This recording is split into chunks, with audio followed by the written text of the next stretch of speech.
In this video today, I'm going to break down why it's 100% absolutely necessary that you need to be donating blood every 12 weeks, no matter what. It's absolutely inconceivable for you to be on testosterone replacement therapy and not be donating blood. Gotcha. Clickbait. Sorry. If you've been in the testosterone replacement therapy space long enough, you know this is one of the more controversial and nuanced areas. And then today, I'm going to go ahead and break down my opinion on this matter. So the quick and dirty answer is going to be, it depends. Now, I think that donating blood is usually a good thing, right? You're donating blood to someone who is in need of it, and your really only issue is going to be overdonating, which can send you into anemia. Now, the nuances with testosterone replacement therapy, we often get a rise in our red blood cell count, our hemoglobin, and hematocrit. We call this secondary erythrocytosis. We'll break down that nuance in a second. But because of that, often the idea has always been you absolutely need to be going and donating blood. It's absolutely inconceivable to be on testosterone and not be donating blood. And another way of saying that is therapeutic phlebotomy. Basically, you go and donate blood to lower your red blood cells, your hemoglobin,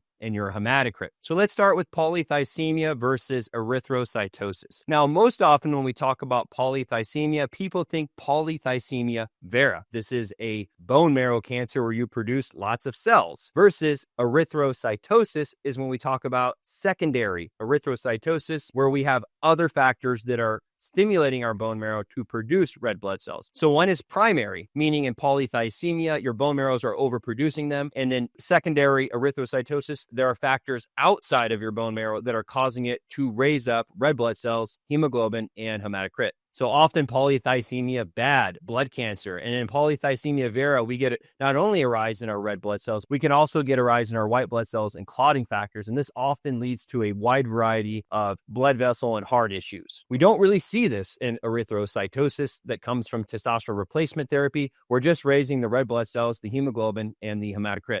And so what are some other things that cause secondary erythrocytosis? One is living at a higher elevation. At higher elevation, there's lower barometric pressure, so it's harder for the oxygen to be pushed on to your red blood cells. So when you live at a higher elevation, your body is going to overproduce red blood cells to compensate. This also happens in sleep apnea. This also happens in COPD and in smokers. This is also a natural reaction to people who are in great cardiovascular health. And in fact, many professional athletes have taken EPO to increase erythropoiesis. That's the process by which we create red blood cells. And not to pick on a few people, but Lance Armstrong and TJ Dillashaw have both been known to take EPO. And this is because having more red blood cells allows us to carry more oxygen, which can improve our athletic performance. Now, then taking a step back, when we look at people who live at a higher elevation, like people in Denver versus people who live in San Diego, we don't see a major difference in cardiovascular events like stroke or heart attacks. So it doesn't seem like some of the worries that we have with polycythemia we should be having with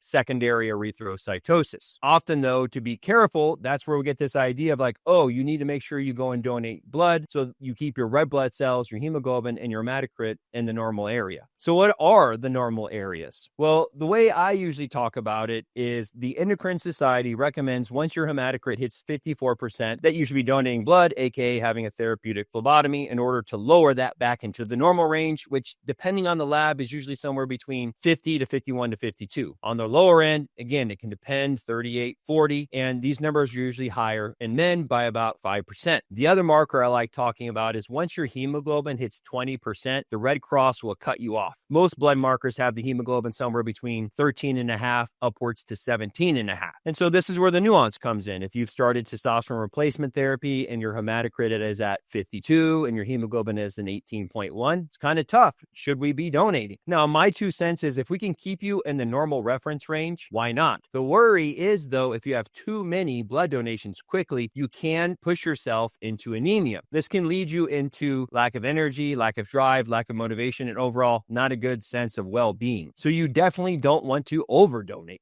And where that line is different for everyone. Most men could donate 3, maybe 4 times a year before they really should be worrying about this. But to play it safe, if you're on testosterone replacement therapy, you should be doing labs frequently anyways, often 2, 3, maybe maybe 4 times a year, depending on what's going on with you individually. Overall, I think donating blood is a good thing. You're helping someone in need who is in a tight spot. And there are also studies for guys who donate more often. Actually, there are some good health comes with that. Now, the data is very sparing, but it also makes sense. Side philosophical note, with women, they have their menses where they are losing blood once a month. And with men, this doesn't happen as often. There is somewhat of a argument that men used to bleed much more than they do nowadays. So maybe it's a good idea to go and donate blood a couple times a year, and that will upregulate and get fresh blood. Now, your blood lives for about 90 to 120 days. And that's why when you start testosterone replacement therapy, particularly with my guys in the first year, we're doing blood probably 4 to 5 times. My often protocol is we put a guy on testosterone replacement therapy. It takes about 6 to 8 weeks for testosterone cypionate or enanthate to build in the blood. So then that's a good time to first check in on your testosterone levels. Now, your red blood cell production, seeing that your red blood cells live for 90 to 120 days and they're being stimulated by testosterone, I then think it's a good idea to make sure that you're measuring blood again in 3 to 4 months. And then from there, at least twice a year, often 3 or 4 times a year though. And then there's many things that can mess with your red blood cells, hemoglobin, hematocrit. Are you doing more cardiovascular work? Have you been sick? Genetics. Many of these things are going to affect your red blood cell, hemoglobin, and hematocrit levels. People who live at higher elevations. A small thing that I've noticed when I started treating more people in Idaho, we're sitting about 3,000 feet. Some of my patients are at 4,000 or 5,000 feet. It does seem like they're walking around with a hematocrit usually 5% higher than people who live in San Diego. So for people who are living in Idaho, once I put them on testosterone, I have seen a pattern that they're more likely to go outside of the reference range on the red blood cells, their hemoglobin, and